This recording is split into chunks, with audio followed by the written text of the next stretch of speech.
breakthrough, discipline that empowers. Ano po ang ating key verse? 2 Timothy chapter 1, verse 7. Can we flash that verse?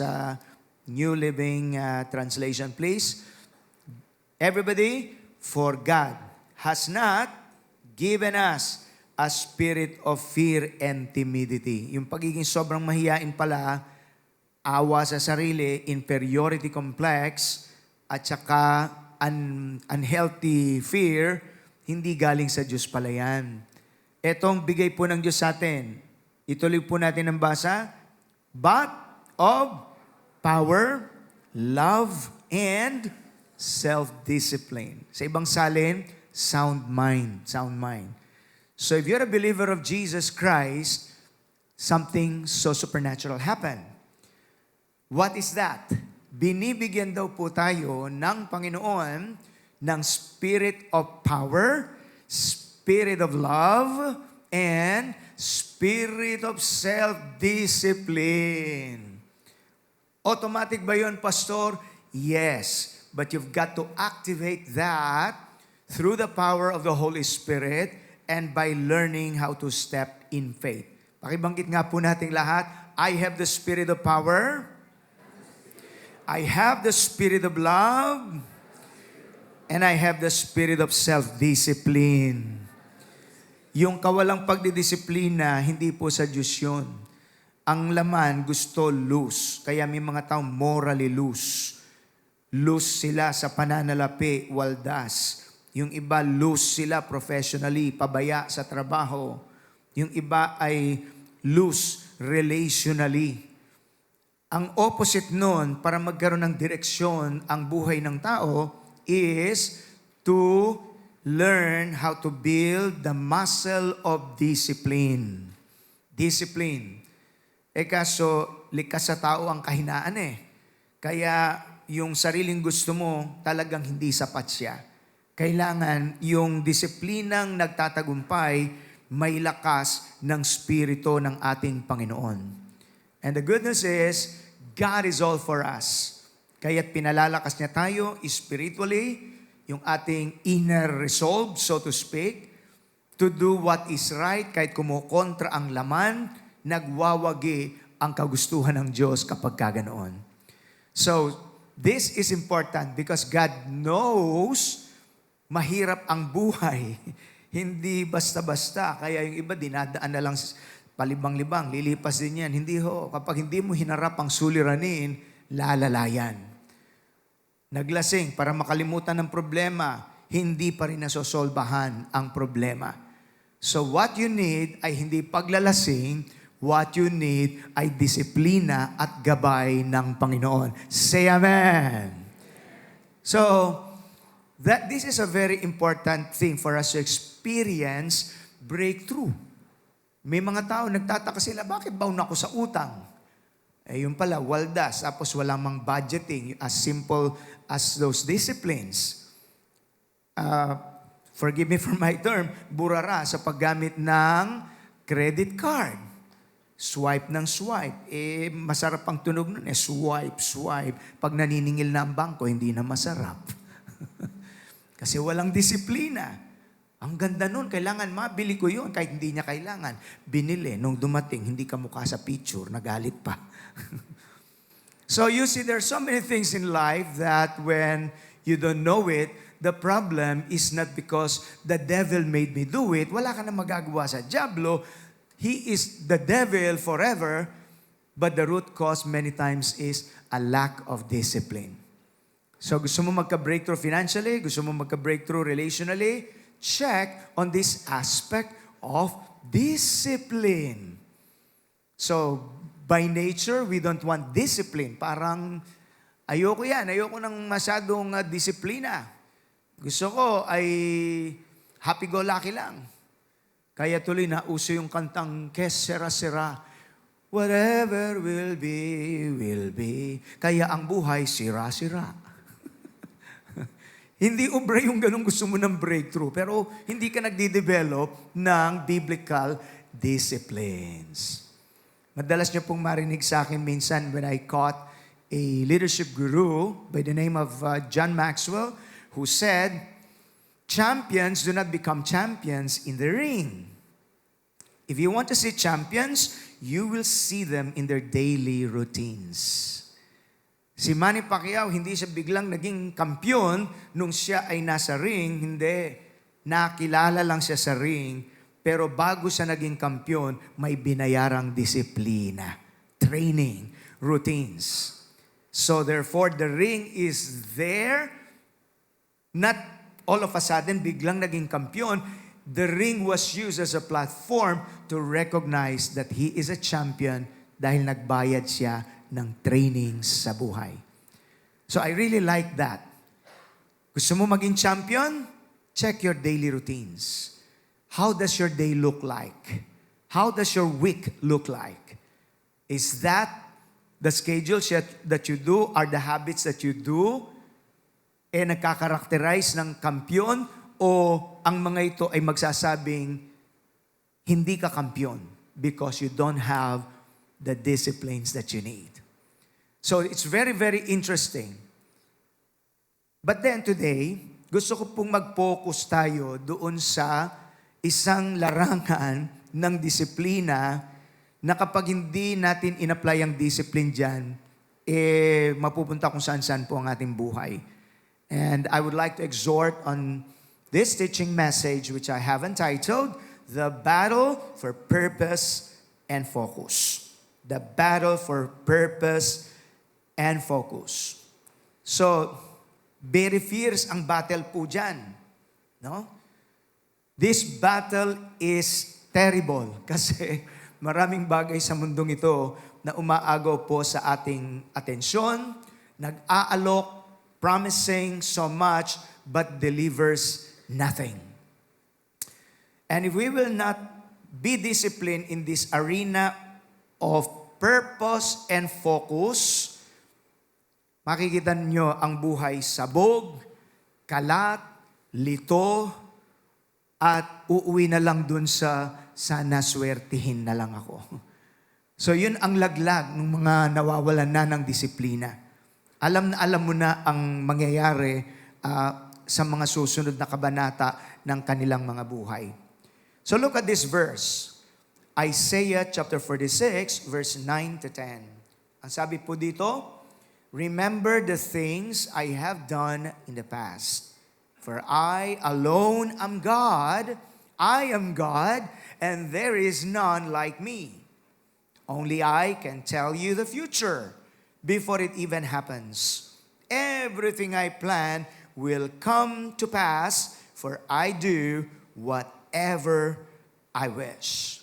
Aren't you glad the God that we serve is not a wimpy God? Pag sinabi pong wimpy, yung hihina-hina. The God that we serve ay hindi sa hihina-hina. Makapangyarihan po ang Diyos natin. Purihin ang Panginoon. Nothing is impossible with Him. And He knows what He's doing. He knows everything from the beginning to end. Doon galing yung tatlong major characteristic ng Diyos.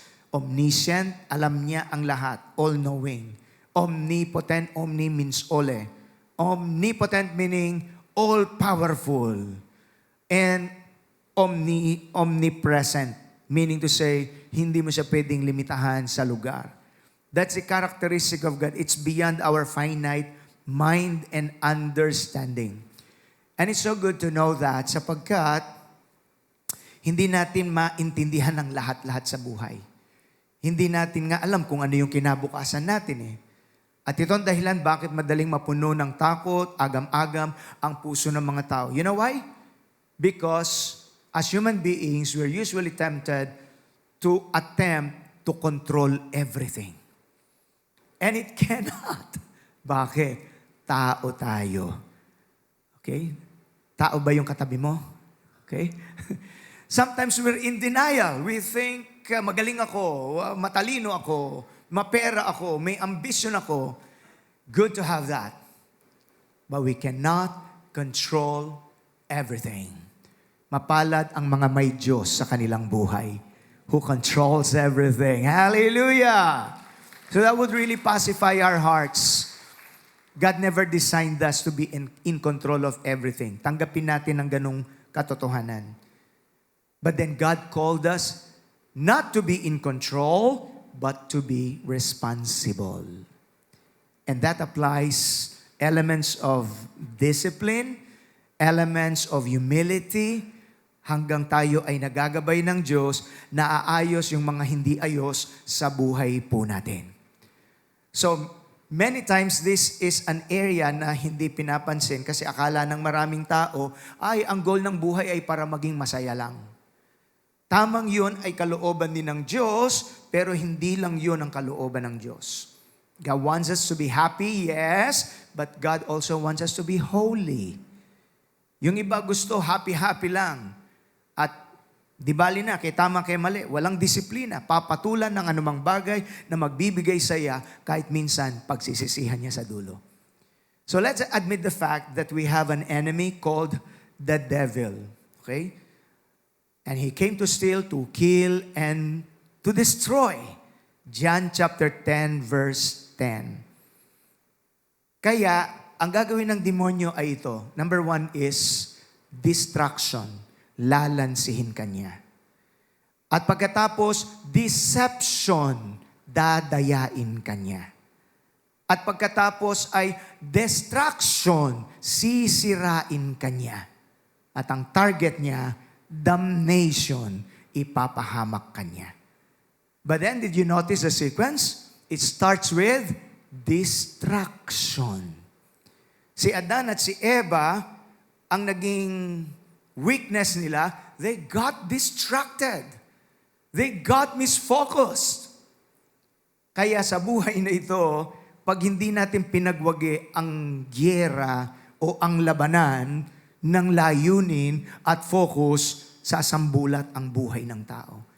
I pray that today's preaching will help us increase the resolve. Lord, tulungan mo ko mabuhay ng may tamang focus. Can we say an amen for that? Praise God, praise God. Hallelujah. So,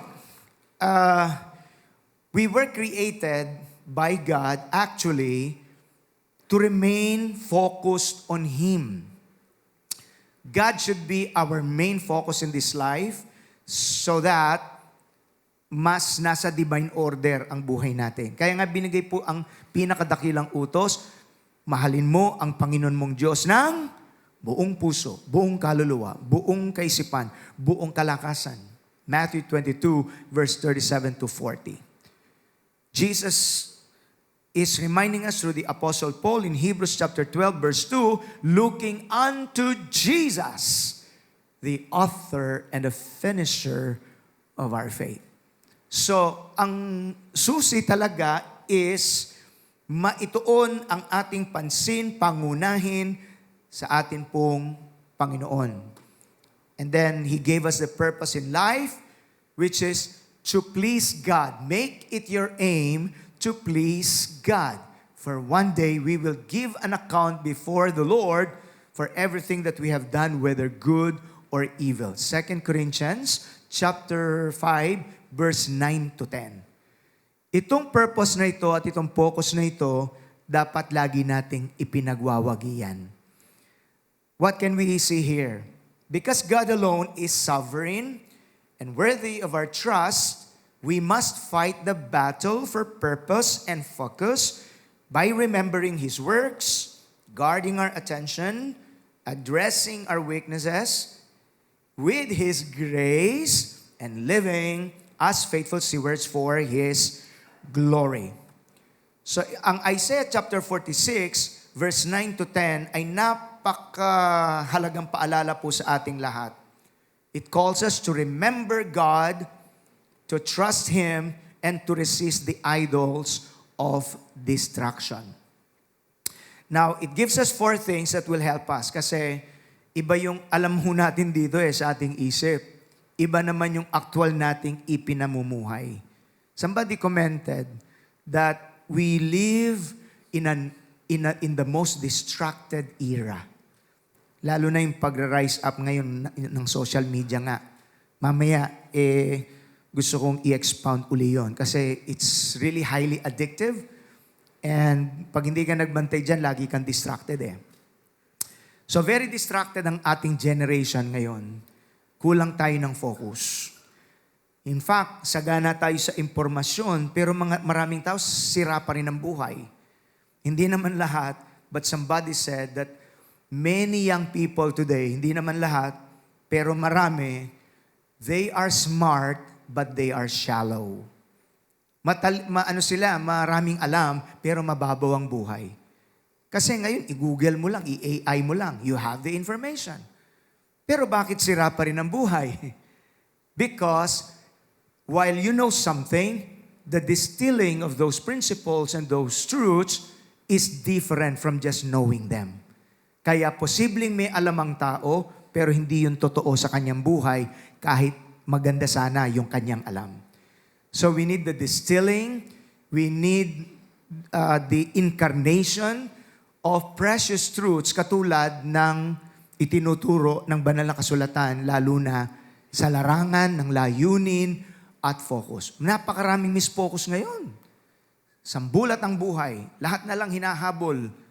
Bandang dulo, ano bang hinahabol mo sa buhay mo? Ewan ko.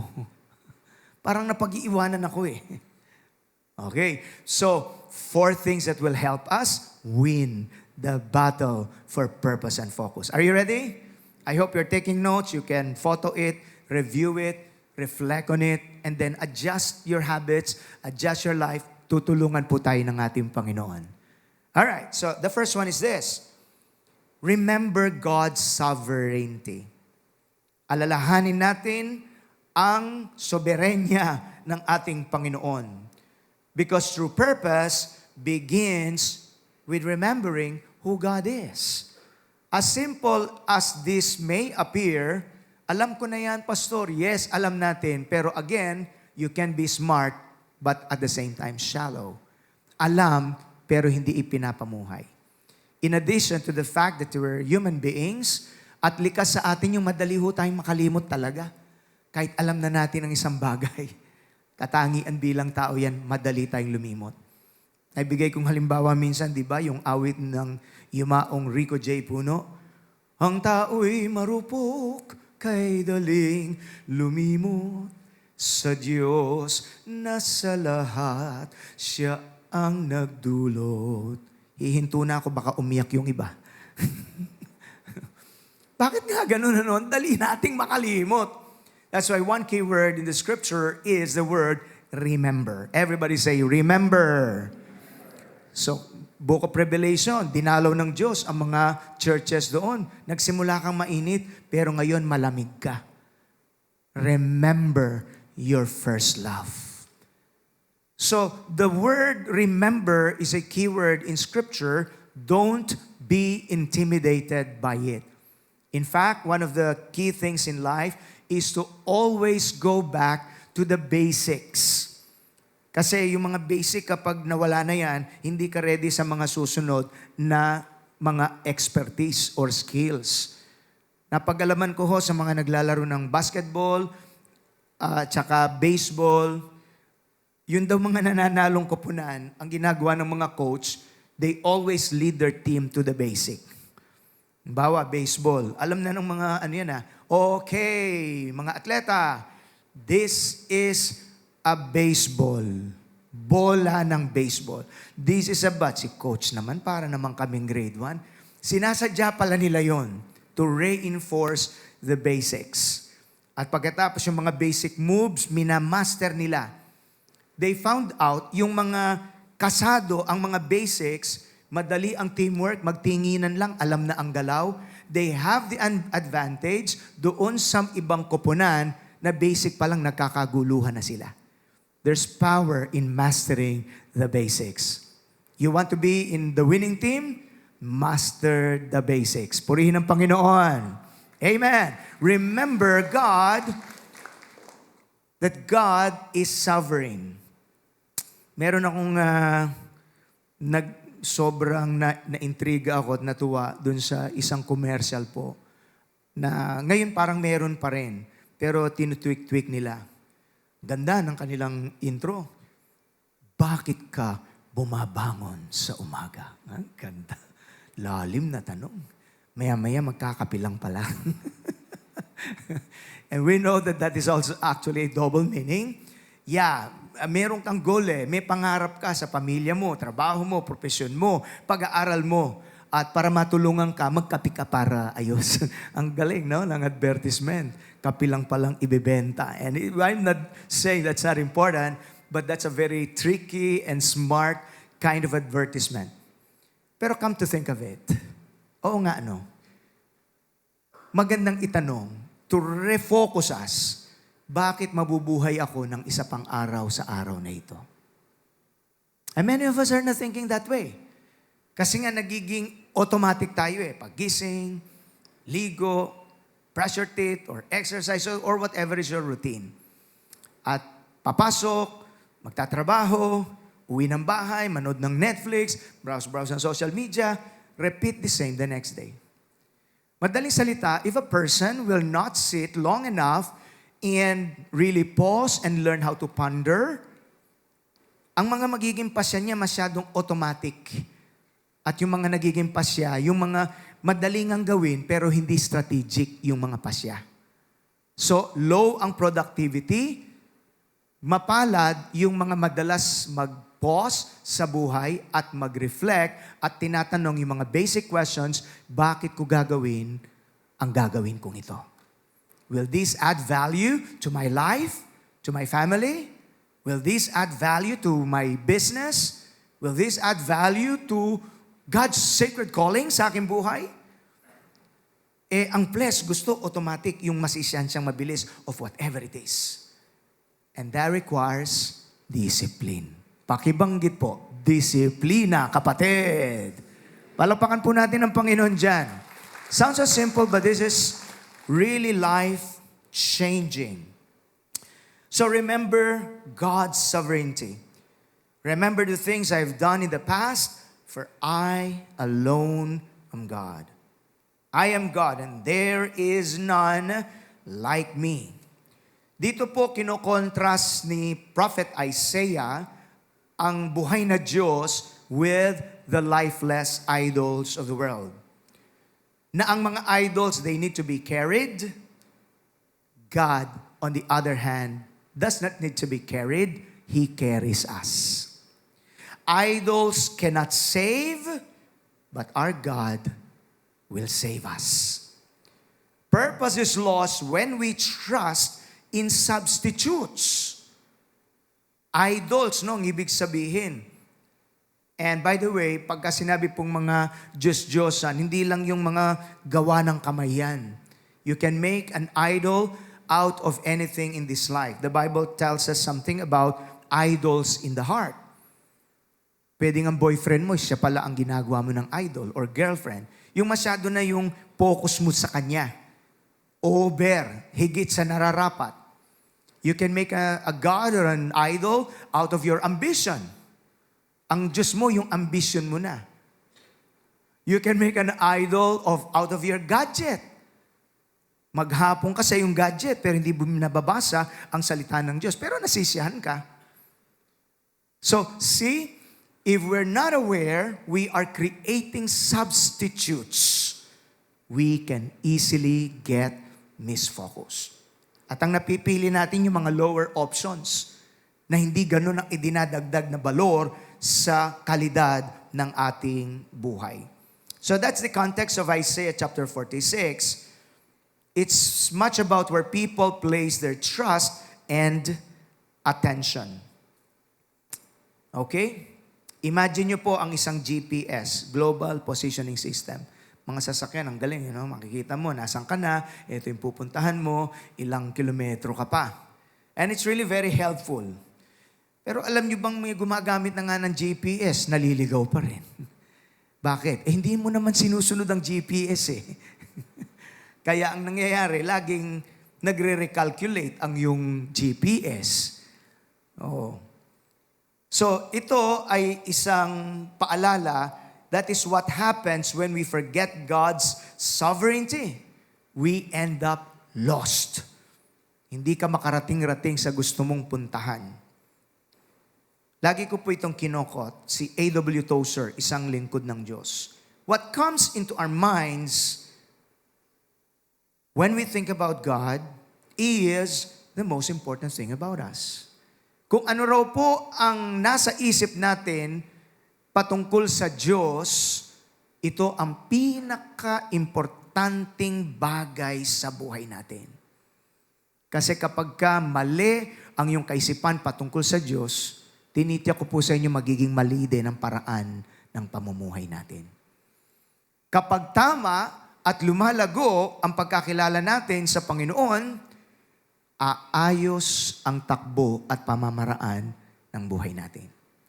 So it says here, the most important thing about us is not your nose lift. Walang masama. Marami ng posibleng teknolohiya ngayon. The most important thing about us is not your kilay. Kahit kilay is buhay daw sa iba. Sabi ng isang kapatid, yan na naman, atakyanan na naman, pastor, yung kilay ko. It's important. Pero that's not the most important thing. We know that. The most important thing about us is what we think about God. Hanggang tama yan, kahit may mga problema ka. Hanggang tama ang tingin mo sa Diyos. Siya'y makapangyarihan. Siya'y may soberenya. Siya ay hindi mo pwedeng lilimitahan. Makakalaban ka pa rin sa buhay. Minamahal na kapatid. Purihin ang Panginoon. Never forget this. Always remember God's sovereignty.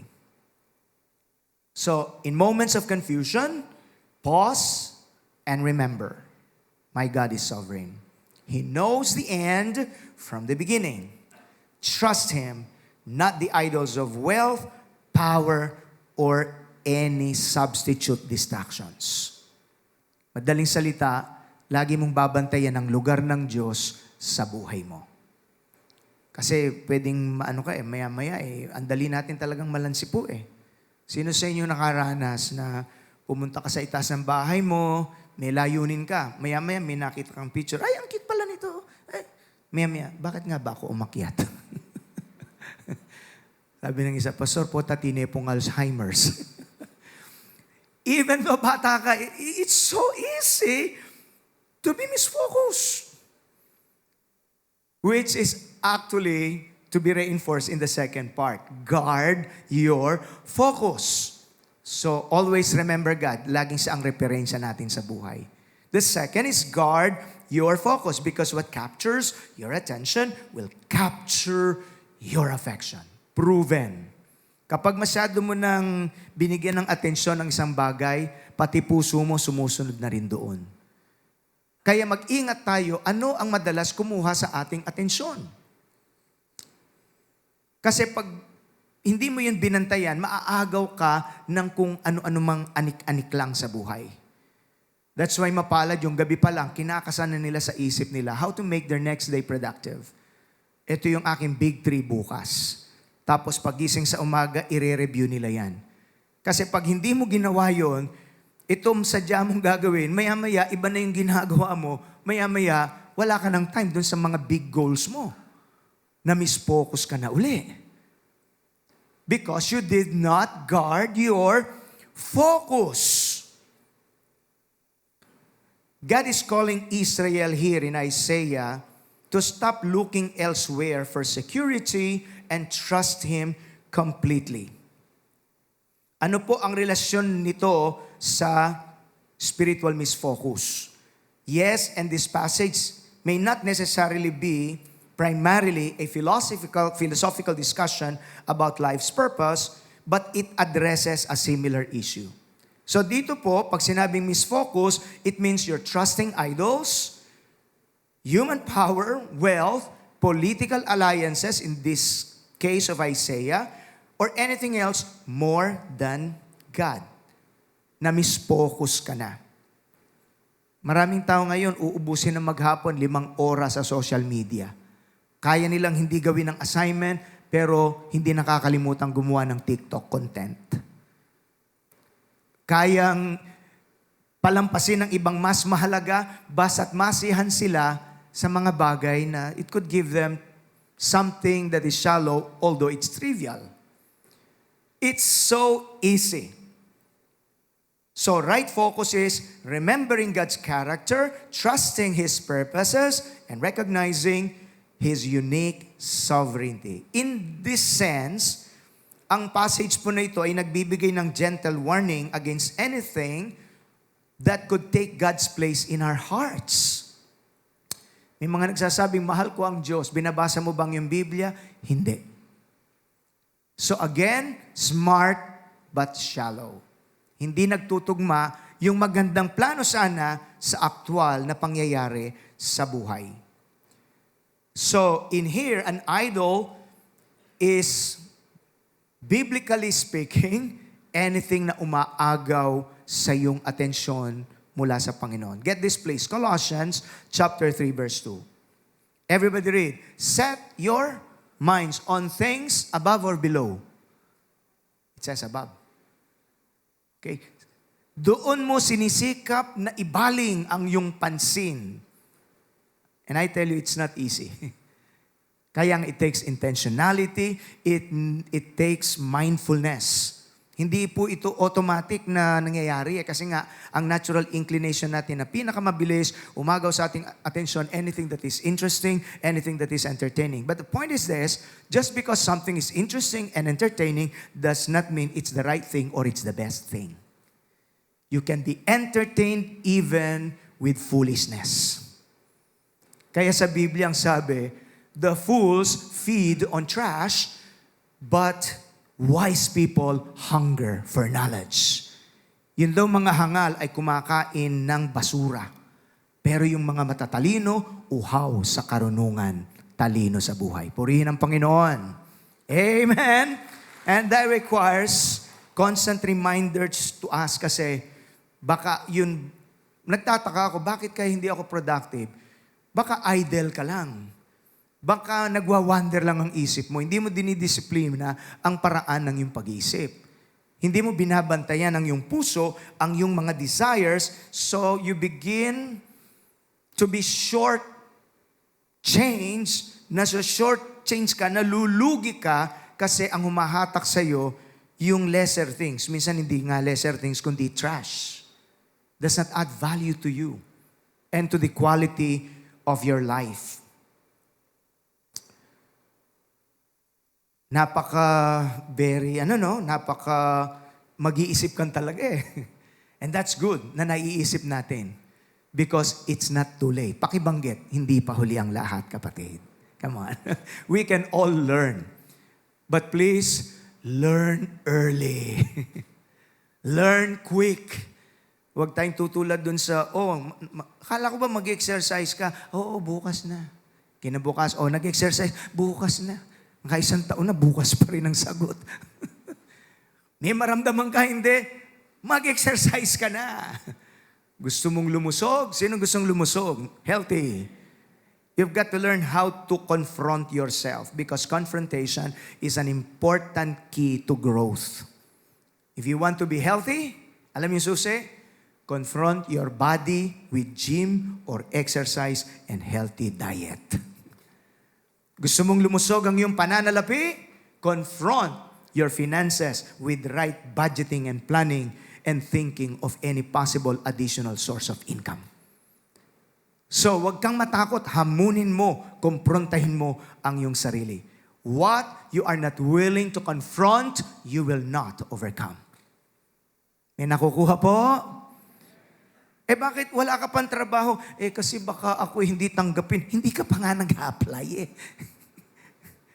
Diba? So, you've got to rewire your brain na magawa ko nga ito. Kahit na ako'y i-reject, at least I did my part. What if matanggap ka? Ang taas pa ng sweldo, purihin ang Panginoon. Palakpakan po natin ang Diyos. Hallelujah! So, matindi ang labanan sa purpose and focus. Neuroscientists warn na yung pong constant distraction really rewires the brain. Proven na po ito. Okay? It rewires the brain. And then proven as well sa philosophy of focus, it will take about 15 minutes of focus daw po before we can proceed or experience and enter into our flow zone. Pag sinabing flow zone, This is where you begin to think more creatively and more strategically. So kung lagi kang nadidistract, hindi ka makaisip ng mas malalim. Nalalaglag ka dun sa mga mabababaw na klase ng kaisipan. Ang social media, ang kanyang dinidisenyo daw, yung constant, yung always checking on the social media, ilan na yung likes ko, etc. The fear of missing out. So laging distracted ang brain. Kaya mapalad yung mga sinisikap, i-discipline ang sarili to disconnect digitally. Madalas yung marinig sa akin, really works for me very well, may not work for others. But for me, really, ang morning time ko, binabantayan ko. Because for me, my morning time is not a social media time. It's a spirituality build-up time. It's a productivity time. Pag binasa natin sa mga productivity gurus, importante ang priorities, time, at effort. So what are we going to do para mas sumas ang productivity? Guard your priorities, focus your time, leverage your energy. Ang problema ng iba, hindi binabantayan yung kanilang priorities at yung enerhiya nila nasasayang dun sa mga lesser ang value na ibinibigay, bandang dulo, at saka nila haharapin yung productivity nila na priorities, mahina na sila, inubos na nila yung lakas nila dun sa mga hindi ganun ang i-add na value sa'yo. So what happens, many people, they allow their priorities to be hijacked. Their time is misfocused. Their energy is not leveraged. Sa umaga, andun yung fresh ang isip mo, creative ideas are there, uunahin mo ng social media, ay naghiwalay sila ganito, ay makabullshitting. So what are you feeding your mind's first start of your day na napaka-fresh mo dapat dun ka creative, nasira na yon. So, nung pagod ka na, doon mo haharapin yung assignment mo. Doon mo titignan yung priorities mo. Kaya biglang naghahabol ka last 5 minutes.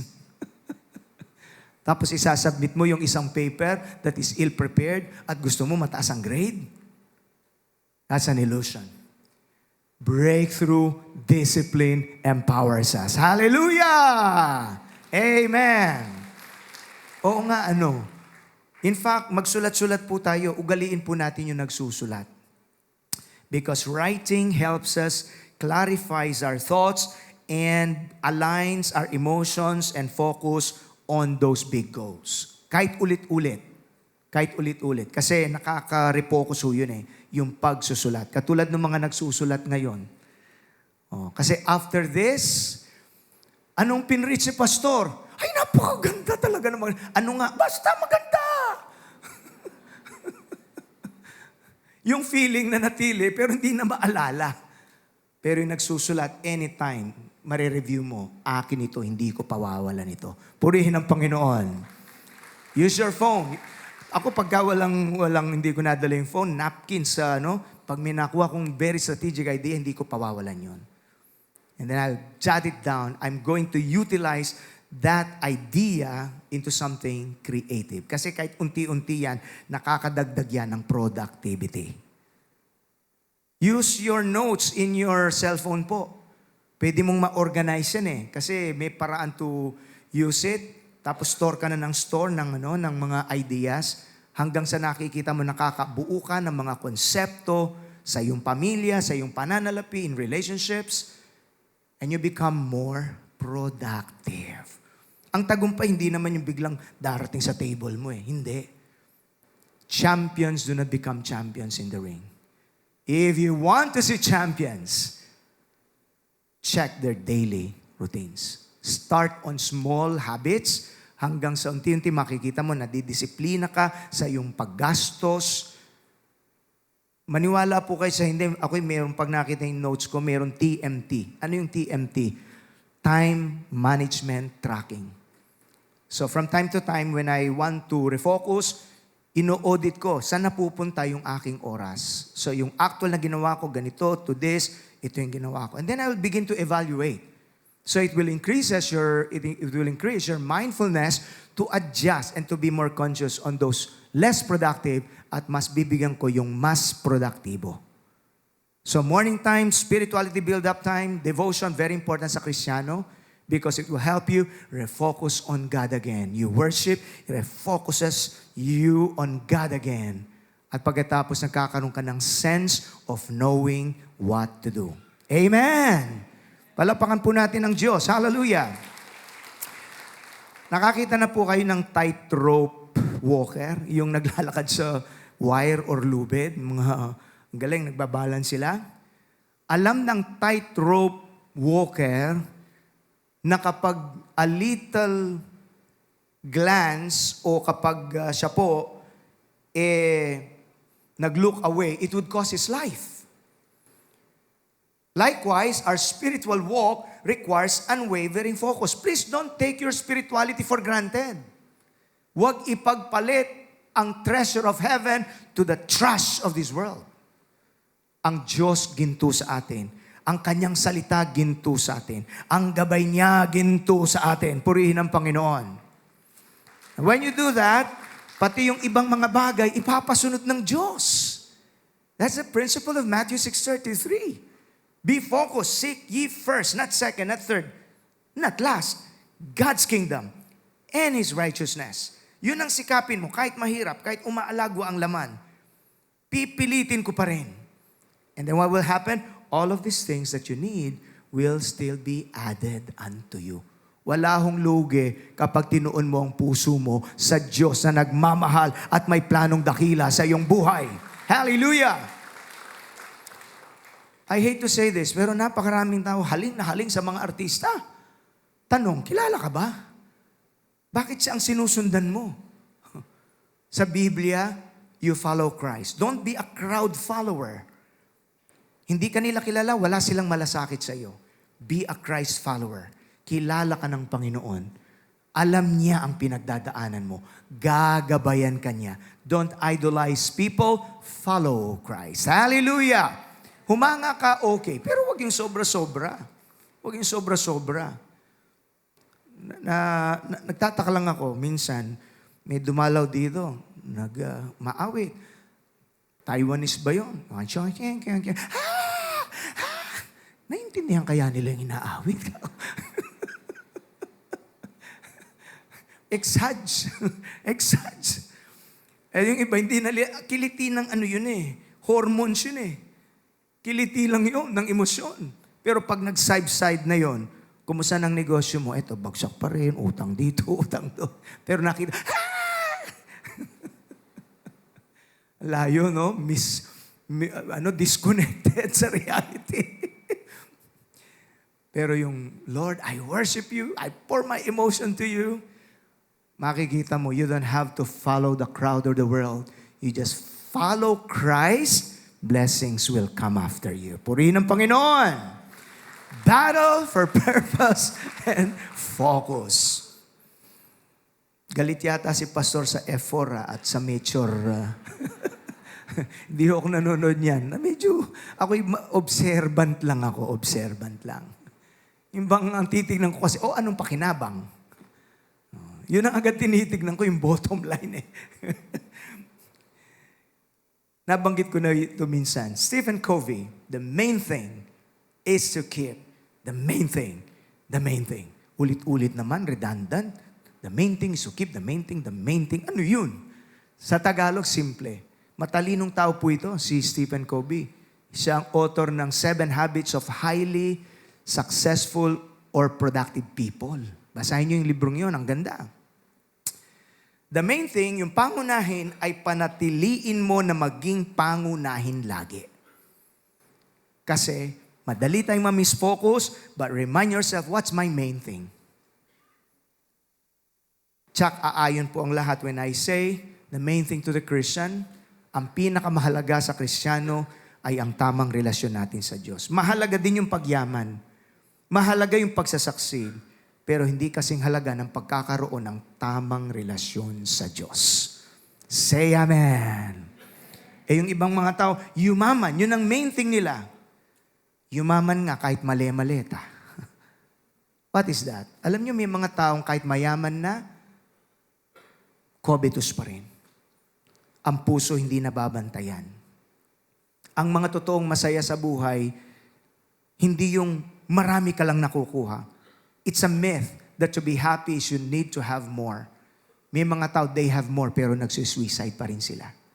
Ang susi ng ligaya sa buhay, godly contentment, godliness and contentment is a great gain. It has been proven na yung pinaka-stronger level daw, yung satisfied ka kahit sa maliit. Nagsisikap ka, pero satisfied ka kung ano ang meron ka ngayon at pinagsisikapan mo yon. Palakpakan natin ang Panginoon. So wala yan sa may kotse ka or what, hindi ka naman masaya. Because it's impossible to have everything in this world. May bahay ka, hindi ka naman pwede magkaroon ng 10 bahay. Ewan ko ba bakit yung iba'y walang kasiyahan, 10 na ang bahay. 5 na ang kotse. Nakakalimang asawa pa. Walang kasiyahan. Why? It's impossible to have everything in this world for you to be happy. You're human. You're limited. And yet magtataka ka.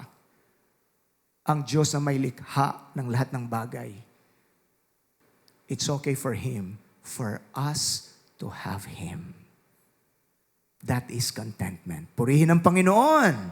So, malalabanan mo yung awa sa sarili, at kapag pinagpapala ka, malalabanan mo rin ang pagyabang sa sarili. You will navigate through life very focused. The battle for focus. Let me say this.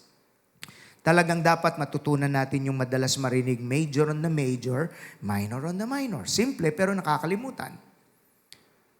Devotional time, major or minor? Social media, major or minor? Bakit major ang time sa social media kaysa sa major na pagbabasa ng Biblia? See? So that's our weakness. The goal is to grow to really not just be smart, but also applying ang makakatulong po sa atin. Why will I oblige myself to do something that I'm not obligated to do? Yan. So, nare-refocus ako, not perfectly, pero may makukuha ka. Nabanggit ko na ito minsan just to enlighten us. Goals are really hard. Okay? Netflix is easy. Goals are hard. Facebook, Instagram, X, any social media platform, they're easy. Kaya nga easy to click lang yan. And then one thing will lead to another, one thing will lead to another. So yung mga hindi na didisiplina sa digital use, sabog ang buhay. Ang susi dyan, intentionally disconnect. Yung iba raw nagla-log off, nagpa-fasting sila para lang maawat nilang sarili nila at ma-recapture nila ang kanilang sense of control and sense of management. And it helps. It really helps. Goals are hard, yes, but they are very rewarding. Ang challenge sa ito, learn how to turn your desires into God-honoring goals with action plans. Hindi yung sana yumaman, sana ganito. What are your goals para mangyari yan? Bahala na, swertihin na lang ako. Another disconnect. Hindi. God-honoring goals. May pera kami sa bangko. Subukan ko ngang mag-invest sa lupa kasi tumataas yan eh. Yan yung mga matatalino. Hindi yung ano yung bagong sugal ngayon. Naku, ubus ang pera niyan. Pati titulo na isasangla. So you see, ang tagumpay sa buhay, hindi yung biglaan. Mahalaga ang breakthrough discipline. Palakpakan natin ang Panginoon. Praise God, praise God. So, some application includes audit your daily focus. Where does your attention go? Redirect it to prayer, scripture, and eternal truths. Pangatlo. Address boredom, burnout, and brokenness. This is very important. Mag-cycle back lang ho ako dito kasi big issue ho ito eh. And it's not an overnight thing na ma-master mo ito. It takes intentionality, it takes practice. We need to learn how to address boredom, burnout, and brokenness. Why? Because misplaced satisfaction, identity, and focus lead to defeat, but God's grace sustains. Itong tatlong karanasan at mga season po na ito sa buhay ng tao, if not properly addressed and managed, will cause us to lose the battle for purpose and focus. These three things parang hindi halata pero nasa underlying psyche natin yan. Anong connection po nito sa Isaiah 46 verse 9 to 10? When the Lord declared, I alone am God, only I can tell you the future before it ever happens. When we lose focus during times of boredom, burnout, and brokenness, it is because we have shifted again our trust from the sovereign God to ourselves, to shallow pursuits, or to our human frailty. Yung kahinaan po natin bilang tao. So the battle for purpose and focus is won when we again remember His sovereignty and allow His strength to carry us. Common and powerful verse, pero dapat babalikan para laging maging makatotohanan, Philippians 4:13. Everybody, I can do all things through Christ who strengthens me. Pinag-aralan yung iba na bakit magulo ang bahay. Ang tagal-tagal na, ilang buwan na, ang gulo pa rin. Mesa pa lang, hindi na maayos. So, nagpo-procrastinate. At simple task, na-overwhelm agad. And so they give up. Tanggap na nila, disorganized ako. Pero nung pag-aralan, of course, may spiritual implication, pero may practical implication pa rin. Dapat daw ang brain, again, ma-rewire siya. So, start with simple task para huwag kang ma-overwhelm. Halimbawa, yung mesa, hindi mo pa alam ayusin lahat ng kwarto, magsimula ka sa mesa mo. Every day, consistently do it. Kailangan ayos ang mesa paglabas ko ng bahay. Lalabas ako, ayusin ang mesa. Sometimes it will take only 5 minutes. Kahit magulo pa yung iba. Start with that until it rewires the brain into thinking, you are accomplishing something. You are accomplishing something. So, importante yung meron tayong can-do mentality. Na kahit mahirap, by God's grace, I can do all things through Christ who strengthens me. So, ma-overcome mo yung lagi kang overwhelmed until you regain your sense of orderliness. Making sense? Mukhang maraming maglilinis ng mesa at bahay mamaya. Baka sabi ng misis, tamo, makinig ka kay Pasto, yung kwarto mo.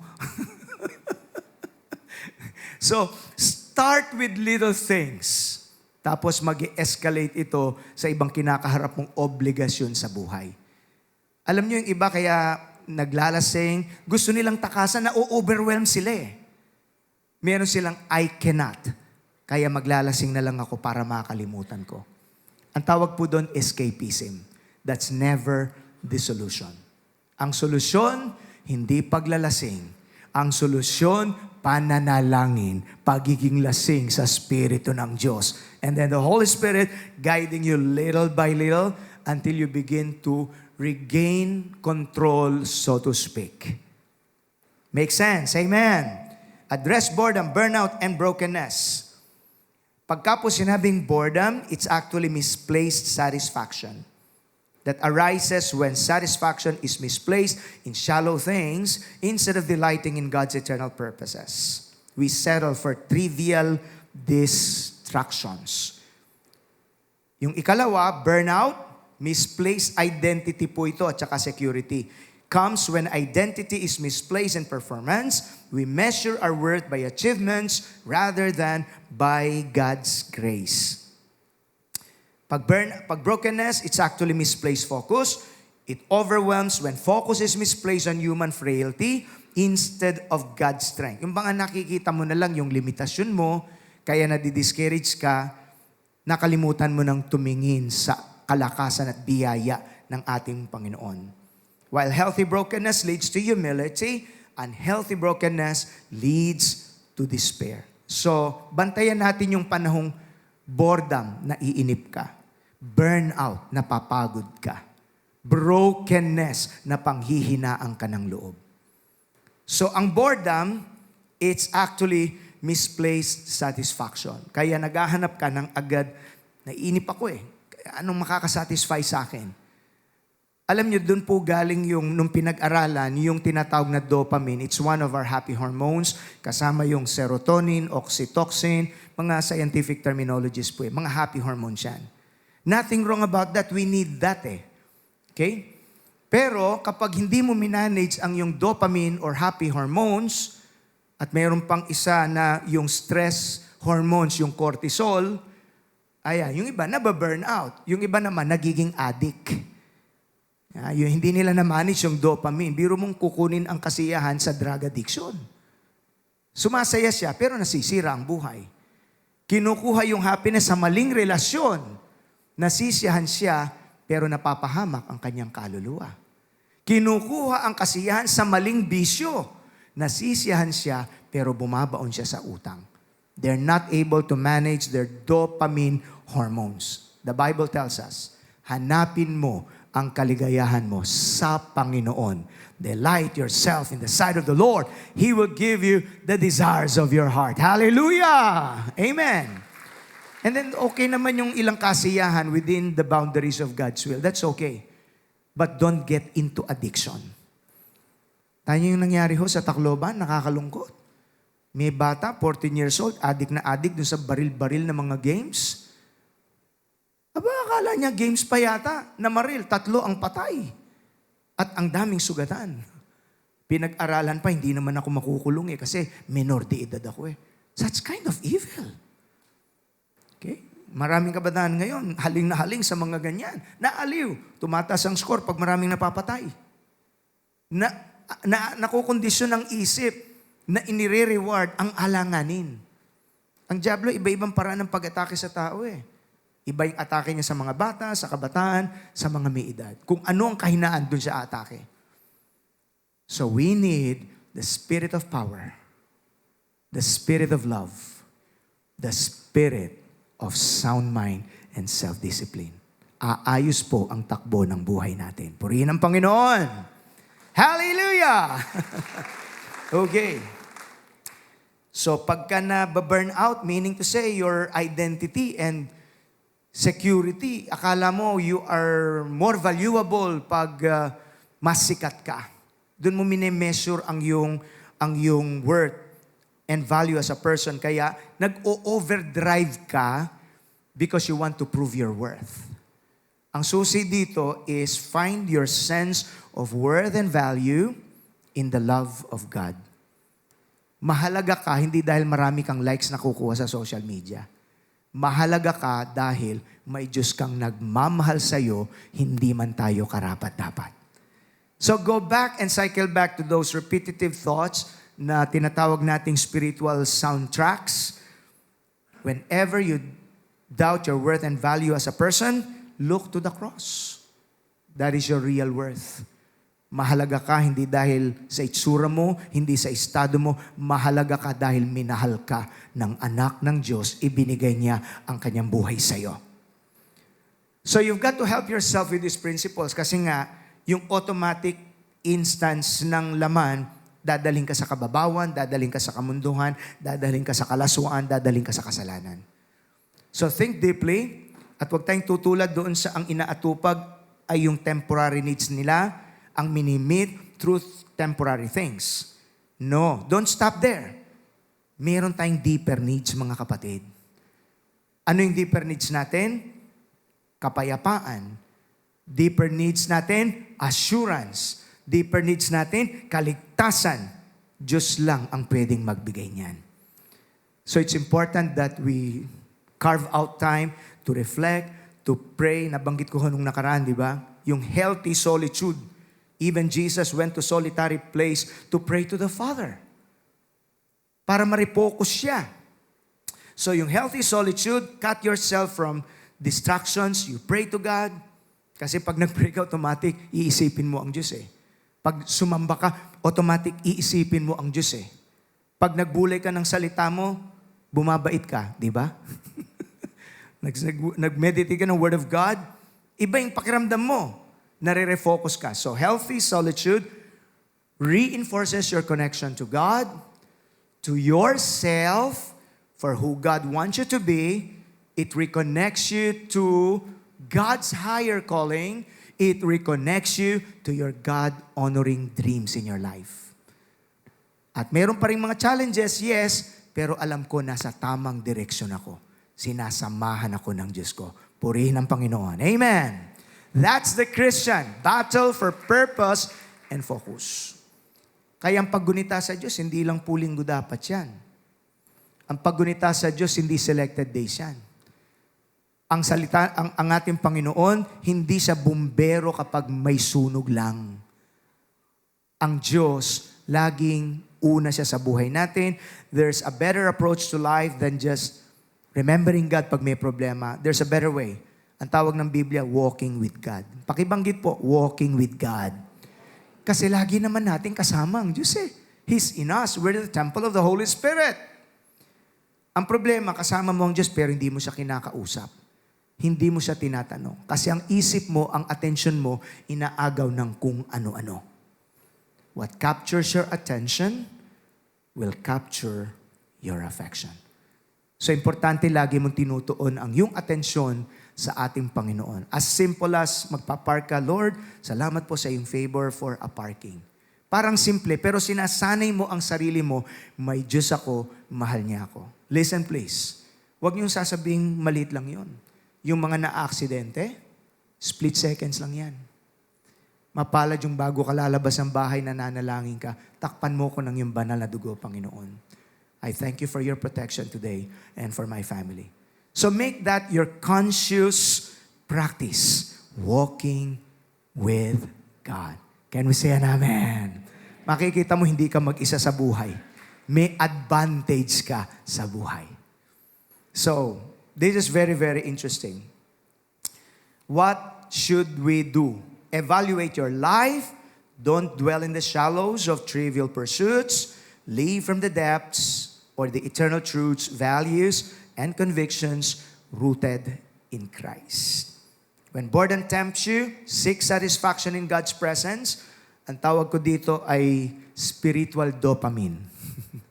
Kasi sasaya ka eh. Yun lang, paawit-awit ka. Ang spirit mo nalilift up. Oo, nalilift up ang spirit mo. And then, when burnout drains you, rest in your identity as His child. When brokenness discourages you, fix your focus on His sovereign strength. Very quickly, Ephesians chapter 5, verse 18. Kasi, ang tawag ko dito, spiritual dopamine. Ito, kahit sumobra ka dito, ligtas na ligtas. Be filled with the Spirit. Don't be drunk with wine, but because that will ruin your life. Instead, everybody, read with me, be filled with the Holy Spirit. Paano tayo mapupuspos? Eto, i-practice natin ito. Verse 19, mga kapatid. Read with me, please. Singing psalms and hymns and spiritual songs among yourselves and making music to the Lord in your hearts. Alam ba niyong very powerful?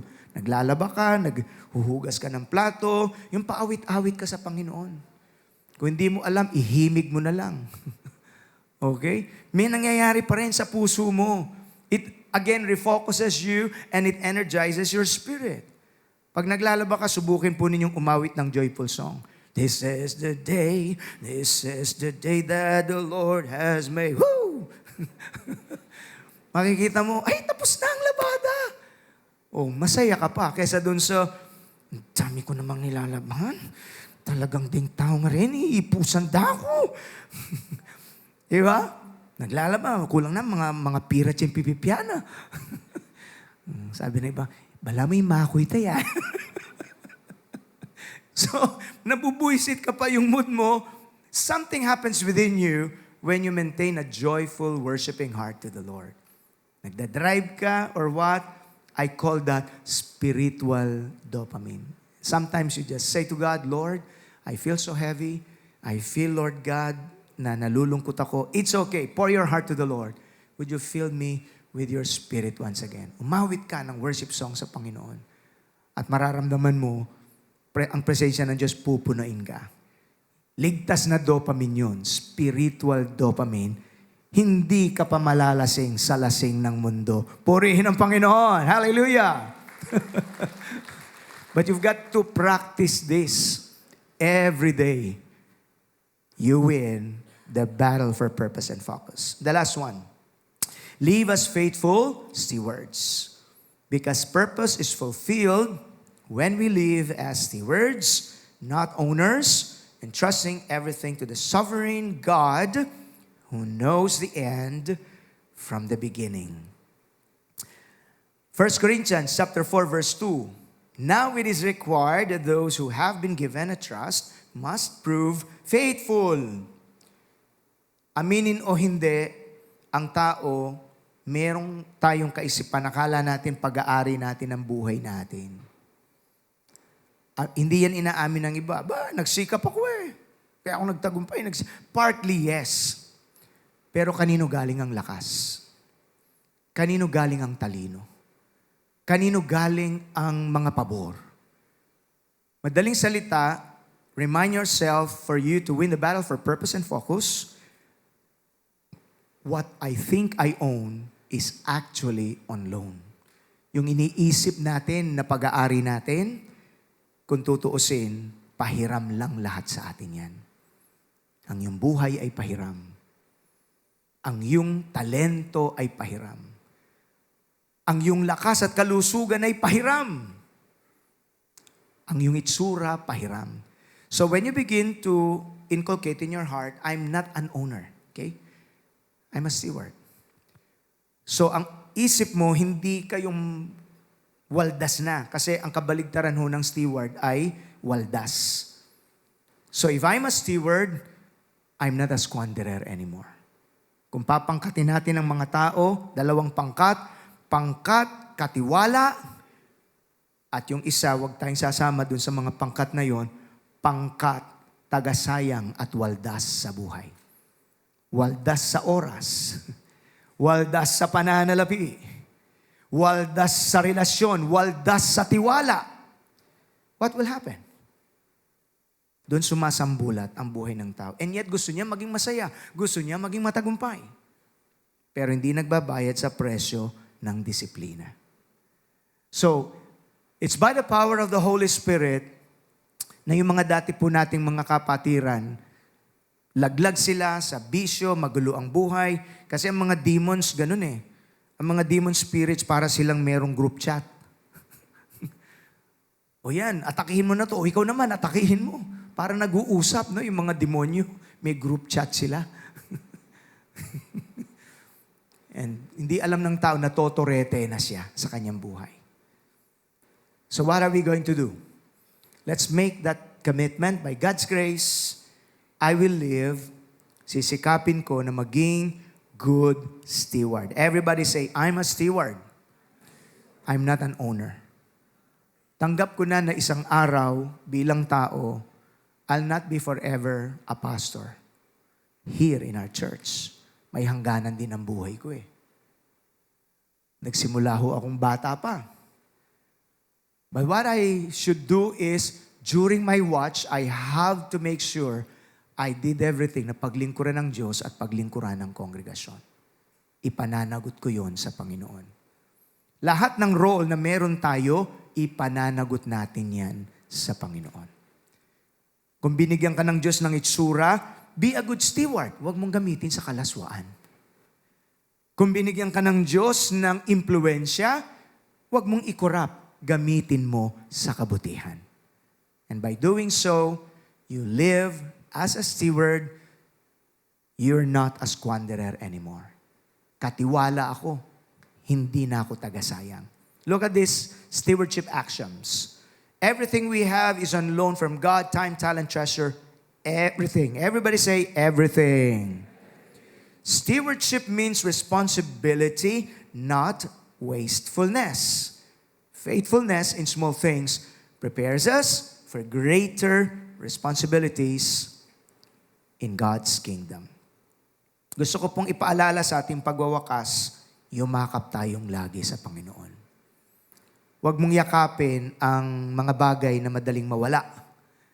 Ipagpasalamat ang kaloob ng Diyos, pero huwag mong yayakapin.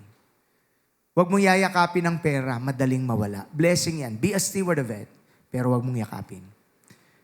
Huwag mong yakapin ang iyong trabaho, kasi pwedeng mawala yan. Companies can hire you today and fire you tomorrow. Huwag mong yayakapin yung madaling mawala. Ipagpasalamat mo sa Diyos, pagpapala yan. Ang yakapin mong lagi ay ang Panginoon. That's why in the Bible it says, cleave unto the Lord. Pag binasa yung salitang cleave, mabigat yun. Mangunyapit ka sa Panginoon. Kasi pipilitin pa rin ng kaaway na hilahin ka. Pipilitin ng laman na ibuyo ka. Pipilitin ng iba't ibang sitwasyon na makalimot ka sa Diyos. Ipagwagi mo ang kanyang lugar sa iyong buhay. There'll be times that you will cry, pero naranasan nyo ba yung umiiyak ka dahil sa bigat ng problema, pero dahil nagtitiwala ka, nananalangin ka, may lakas kang nararamdaman na alam mong hindi galing sa mundo, ito'y galing sa Santong Espiritu. Purihin ang Panginoon. Tatayo po tayong lahat sa presensya ng Diyos. Glory be to God. So manage your resources with eternity in mind. Be faithful in small things. Your habits, your relationships, your service, because they prepare you for greater assignments. In the battle for purpose, focus, remember you are not the owner, you are the steward. Let God's sovereignty guide your stewardship, and His purposes will prevail. So there you go. Ano po yung apat? Let's have a quick review. Ang una ay remember God's sovereignty. What's the second? Guard your focus. Very hard discipline ito. Number 3, address boredom, burnout, and brokenness. So pag nainip ka, instead of dun sa trivialities agad, magpaawit-awit ka. Read a book. Review your goal. It's okay. Basta't limited yung kontrolado mo, in effect, yung trivialities, because that's a part of life as well. Address boredom, burnout, and brokenness. And then what's the fourth one? Live as faithful stewards. Hanggang papalago na po ng papalago tayo. Hanggang mas marami ka ng wins kaysa sa losses. Until you know that in your heart, you're drawing closer to your God. Ang isa sa lagi kong binabalikan po na istorya sa Biblia ay si Jobe. Very good example po siya. So, before I cycle back to that, listen to this. The battle of purpose and focus is real. Fierce ang labanan dyan. Kahit nga alam mo na, minsan, natsatsambahan pa rin tayo eh. Idols of distraction, shallow pursuits, and misplaced identities wage war against our calling. But Isaiah 46 verse 9 to 10 reminds us, God is sovereign. He knows the end from the beginning. Isang malusog na panalangin yung lumalabas sa bibig natin, yung realisasyon, Panginoon, tulungan mo po ako na malabanan ang distraction sa buhay ko. Kung ako'y nakakalimot, Panginoon, tulungan mo ko, Diyos. At makikita mong Holy Spirit ang mag-uudyok sa iyo, very gently. Anak, medyo masyado ka nang nabubuyo sa ganitong gawa. And then the Holy Spirit will pull you back. And then you'll begin to sense the guidance of the Holy Spirit. And then you grow more and more into that. So what happens? Mas umaayos po ang paraan ng ating pagpapasya. Mas yung mga options mo, hindi mo na pinipili lagi yung basura. Ang pinipili mo na yung mag-a-add ng value sa iyong relasyon sa Diyos, relasyon sa iyong asawa, relasyon sa iyong pamilya, sa iyong responsibility, at kahit paparami ang responsibility mo na ma-manage mo sa tulong ng Diyos. Because you have the spirit of power. You have the spirit of love. You have the spirit of self-discipline. Excited ako bilang pastor na hindi nga lang pwedeng sabay-sabay. Pero yung mga tumatayo dito, dating waldas din sila sa buhay. Pero natuklasan nila ang susing ito ng pagtitiwala sa Diyos na may alam pamula umpisa hanggang kawakasan ng iyong buhay. Your hands are lifted to Jesus, please. Let's be like Job na wala po ang lahat sa kanya. Sinubok siya, but yet, pinunit ang damit, nagpatira pa, sumamba pa rin. And he said, the Lord gives, the Lord has taken away. Blessed be the name of the Lord. Naipasa niya ang pagsubok na yon. And many years back, the Lord showed to me a very powerful revelation. If you think you've lost everything, but you did not lose your faith in God, you did not lose anything at all. Pero kung tingin mo nasa iyo lahat, sumikat ka, nagkasasakyan ka, na-promote ka sa trabaho, pero nakalimot ka sa Diyos, napalayo ka, nawala ang pananalig mo, you actually lost everything. Mga minamahal na magulang at kapatid, maging kayo po na nasa overflow spaces, those joining us via live stream, ilaban mong lagi ang lugar ng Diyos sa iyong buhay. Always remind yourself, incorporate it in prayer, ng ating Diyos, hindi sa pansingit, hindi sa panapal, lalong hindi sa pamalit sa anuman o kanino paman. When you have that kind of conviction, God will be so merciful to you. Yung hinahanap mo, hindi mo kinakailangan mag-struggle. Ang Diyos ang magdaragdag niyan sa buhay mo. Payag siya for you to have Him. He created everything and yet He can be our treasure. Your hands are lifted to Jesus. Baka medyo nanghina, merong nandito, dumalo ka, pero nanghina ang iyong disiplina. Paliban-liban ka pa sa gawain ng Diyos. Muli mong pagningasin ang alab mo sa ating Panginoon. Normalize your Christian life. Discipline yourselves. Go back to those helpful habits.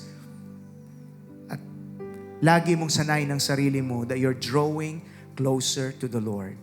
Laging mapupuno ka ng iba yung kalakasan. Today, I'm believing the Lord, pinananauli ng Panginoon ang iyong kalakasan. Nakatas ang kamay natin sa Lord Jesus. Join me in singing this declaration to our God. Hallelujah. Because He is our Lord, He's our God, we stop acting na tayo ang parang may-ari lang ng buhay natin. Wawaldasin natin ito kung saan-saan. We stop doing that. We recognize hindi natin utusan ng Diyos. Igagalang natin siya, mamahalin natin siya. Ipapaalala natin sa ating sarili, my God is a sovereign God. My Jesus, my Lord, You're the love of my life. Wherever you go, wanna be by your side. No longer I, but Christ living in me. Serving you for all eternity. My eyes set on you. Babantayan ko ang aking mata na nakatuon sa iyo. No longer my ways, let your will be done. Make me a servant, my heart's ever true. Clinging to the cross, I'll follow you. I'll follow you. Sing the first verse. Standing in awe of your grace. Biyaya ng Diyos. Standing in awe of your grace. Setting my feet in your ways. Entering into your presence.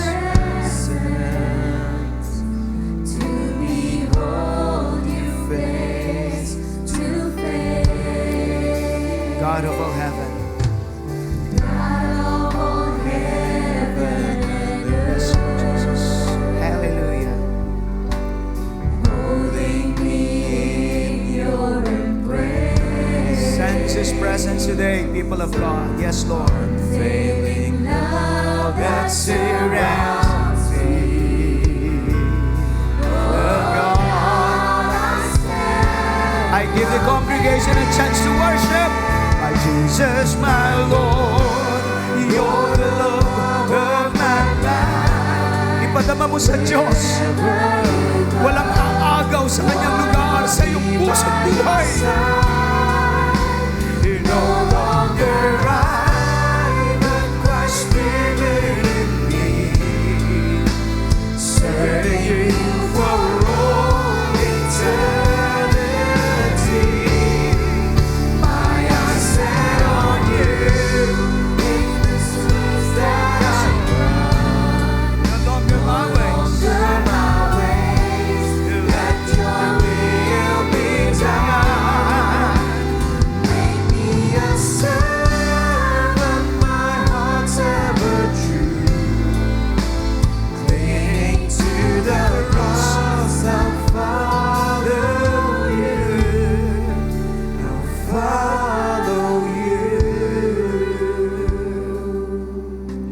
Nakatas po ang kamay natin habang dinarama ang kanyang presensya.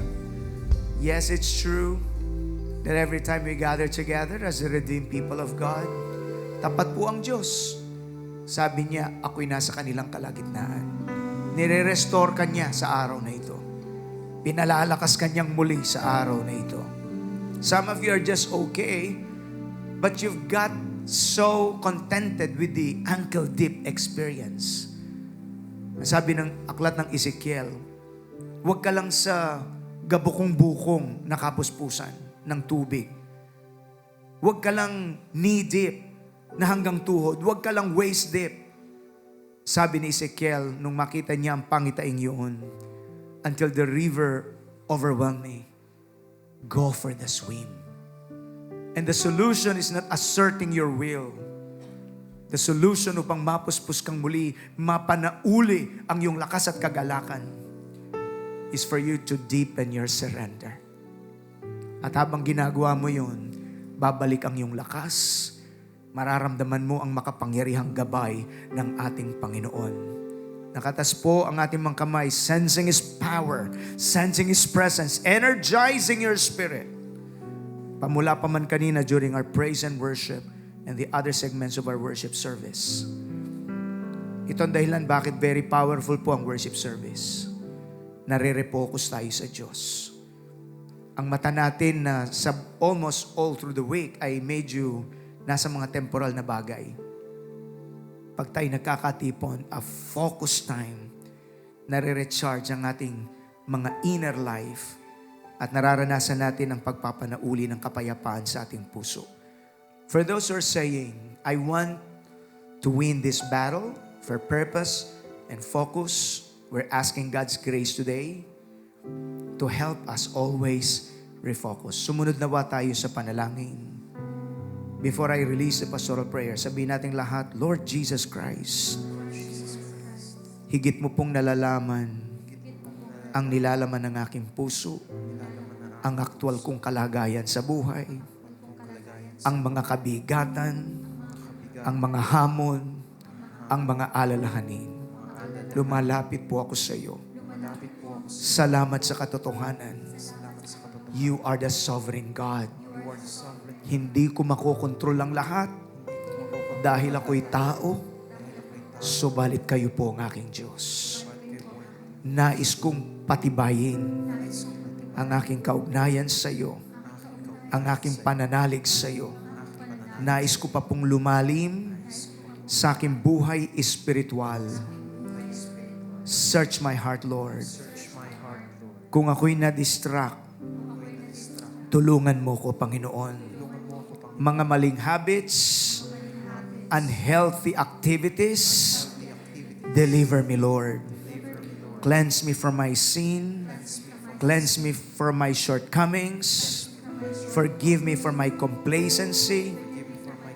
Today I declare, I have the spirit of power.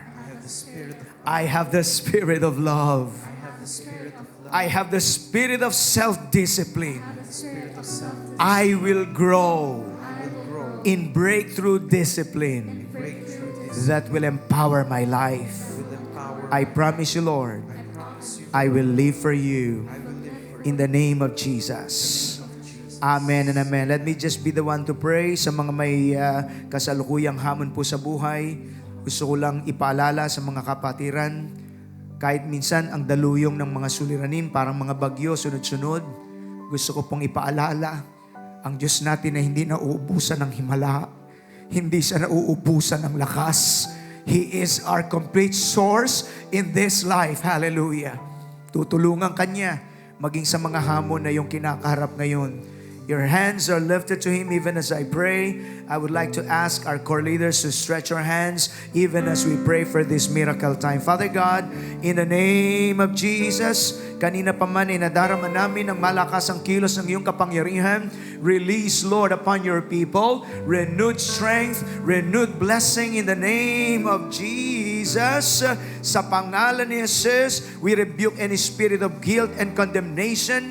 We rebuke any forces of the enemy na nagkokos ng kalituhan sa pangalan ni Jesus. Our God is not the author of confusion. Our God is a God of clarity. In the name of Jesus, may dumating dito, nakaharap siya sa mga mahalagang desisyon ng kanyang buhay. Igawad mo ang anointing of the sense of knowing what to do according to your will in the name of Jesus. Silang nakaharap sa mga humihila sa kanila, sa mga bagay na ilalayo sila mula sa mabuting kalooban ng Panginoon. We come against those demonic forces. We rebuke even the weakness of the flesh, even the demonic spirits that is trying to harm and destroy the attention of God's people. In Jesus' name, if you can pray in tongues, pray in the Spirit. Exercise your faith, people of the Lord. Hallelujah! Sa mga dumating na may sakit, may karamdaman, we claim that by the stripes of Jesus, you can administer healing. Kung may dumating dito na may bukol, sa pangalan ni Jesus, we rebuke, mawasak ang bukol na ito sa pangalan ni Jesus. Lumakas ang immune system ng iyong mga anak at lumaban sila sa kanilang kalusugan sa pangalan ni Jesus. We pray sa mga may hamon, sa mga sagradong relasyon, anumang panggugulo ng masamay sinasansala namin, in Jesus' mighty name. Come on, people of God! Believe the Lord in Jesus' name. Open your mouth. I receive your miracle, O God. I receive your breakthroughs in the name of Jesus. Ang sabi ng Biblia, God's people should learn how to fight the good fight of faith. Hallelujah. Malabanan ang self-pity ng iyong mga anak. Malabanan ang self-pride. Manangan sa iyong biyaya na napakayaman ng bawat isa. Sa pangalan po ng Panginoong Yesus, by faith, receive your miracle. Receive the anointing of overflowing revival. In the name of Jesus, hindi sakto, kundi umaapaw sa pangalan ni Jesus. By faith, you can take your joy back in the name of Jesus. Give the Lord a mighty, mighty hand of praise. Hallelujah. Sarabakatarebedeseya. Oh, Rabashatalebedebe-kerebedebasandaya. Oh God, maraming salamat po sapagkat sa gitna ng mundong ito na napaka-distracted, napaka-ingay, ipapaunawa mo sa lahat ng mga inuuna ka. Hinahanap ang iyong mukha, ipaparinig mo ang iyong tinig, telling them, this is the way, walk ye in it. And that, Father God, your people will begin to experience ang pagbabago, pagte-turn ng istorya ng kanilang buhay mula sa buhay na waldas at wasak patungo sa buhay ng kaayusan, buhay na mayroong katuturan. Purihin ka po aming Panginoon. Palakpakan natin ang Diyos na buhay. Sing a chorus once again. My Jesus, my Lord, you're the love of my life. Yes, Lord. This is our promise. Even as we ready ourselves for the Holy Communion. Thank you, Lord. No longer I. No longer I, but Christ living in me. Serving you for all eternity. My eyes set on you. My eyes set on you. In this race that I run. Hindi kami magpapalansi. Oh, yes, Lord. Let your will be done. Make me a servant, my heart's ever true. Clinging to the cross, I follow you. I follow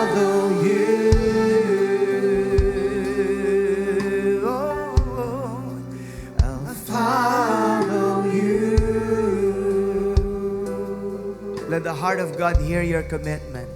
I'll follow you.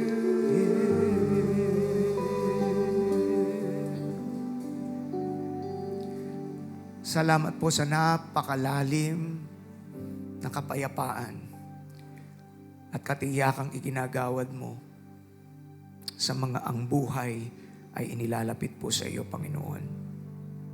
We know it will still be well. You are sovereign. You are in complete control. Pagpalain niyo rin po, aming Diyos, ang mga elemento ng Holy Communion, ang mga tinapay na simbolo ng iyong banal na katawan na iyong isinakripisyo sa krus ng Kalbaryo. Ano pat nagawa po ninyo na tiisin ang lahat ng paghihirap at dusa na dapat kami ang makakaranas. Binata mo pong lahat ito, O Diyos, dahil sa iyong pag-ibig sa amin, maligtas lamang kami mula sa tiyak na kapahamakan. Let that be a constant reminder. We have a God who will always take care of us. Salamat sa katiyakang ito sa puso ng iyong mga anak. The fruit of the vine, na simbolo po ng iyong banal na dugong itinigis sa krus ng Kalbaryo upang kami malinis sa aming mga kasalanan, upang kami ay matubos mula sa tiyak na kapahamakan. Today, nang may galang at pasasalamat po sa iyo sa aming pakikibahagi sa komunyon, we believe that you are releasing all the blessings and benefits of Calvary. Salvation, healing, deliverance, answer to our prayers. We thank you, Lord God, in Jesus' name.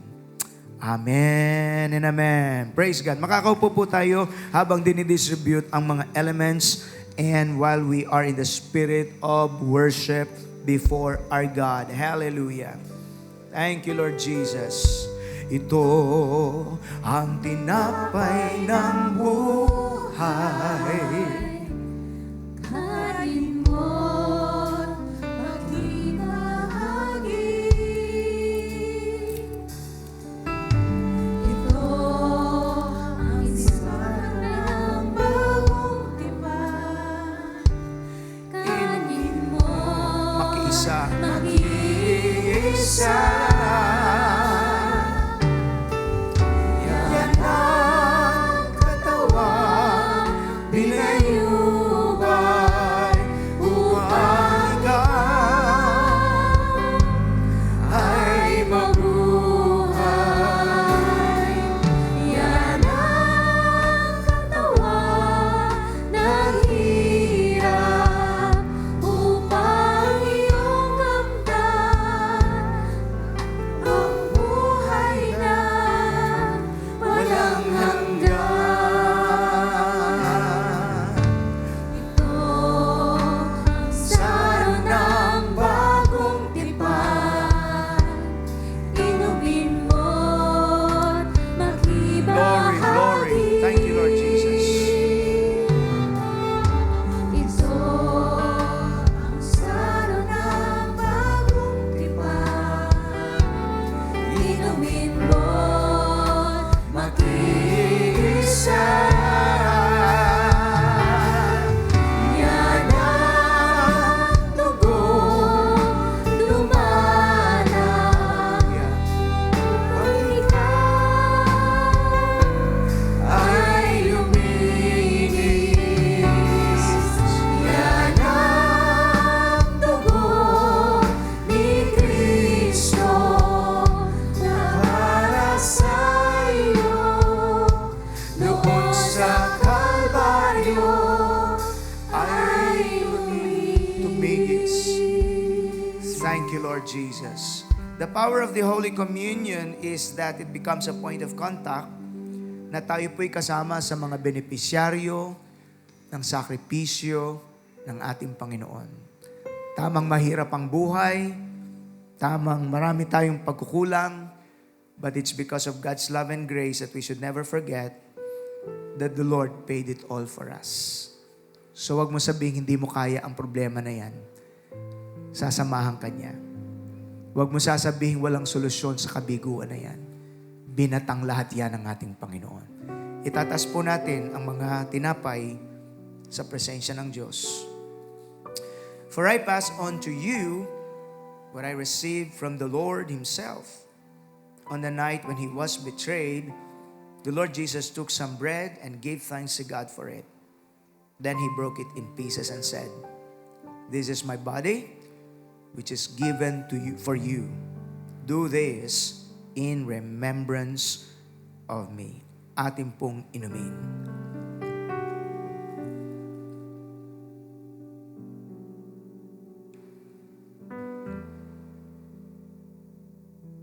Itatas po natin ang mga saro. Praise God. In the same way, He took the cup of wine after supper, saying, "This cup is a new covenant between God and His people, an agreement confirmed with my blood. Do this in remembrance of me as often as you drink it. For every time you eat this bread and drink this cup, you are announcing the Lord's death until He comes." Ang ibig sabihin, nananalig ka na sapat ang kanyang sakripisyo sa krus ng Kalbaryo, bahagi ka sa mga iniligtas ng ating Panginoon. Ating pong inumin. We receive, Lord, all the blessings and benefits of Calvary today. A renewal of those powerful blessings. Tumayo po tayong lahat and join me in our faith confession. Everybody say with me out loud, "Lord Jesus Christ, Lord Jesus Christ, I give you praise and thanks. your praise and thanks. Through your sacrifice, Your sacrifice, I am saved. I am saved. I am forgiven. I am forgiven. I am healed. I am healed. I am delivered. I am delivered. I am blessed. I am blessed. Every curse is broken. Every curse is And I receive my breakthroughs in Jesus' name. Amen and amen and amen and amen. Hallelujah. Father God, we give you the honor, we give you the praise for what you've done today. Maraming salamat. At dadalhin ng iyong mga anak, ang iba yung kalakasan ito, and we will also be a channel of blessing and strength to other people, especially to this lost and dying world that is filled with destruction. Your people will live for you, will shine for you in the joy of the Lord. Your hands are lifted. For the final pastoral benediction, the Lord bless you and keep you. Cause His face to shine upon you, be gracious to you, and give you His peace. The Lord bless you indeed and keep enlarging your territory. His mighty hand to be upon you and protect you from all evil. The love of the Father, the grace of our dear Lord and Savior Jesus, and the sweet fellowship of the eternal Spirit that keeps energizing us with a spirit of power, love, and sound mind be upon us all, now and forever. And all victorious people of God say, Amen and Amen. God bless po.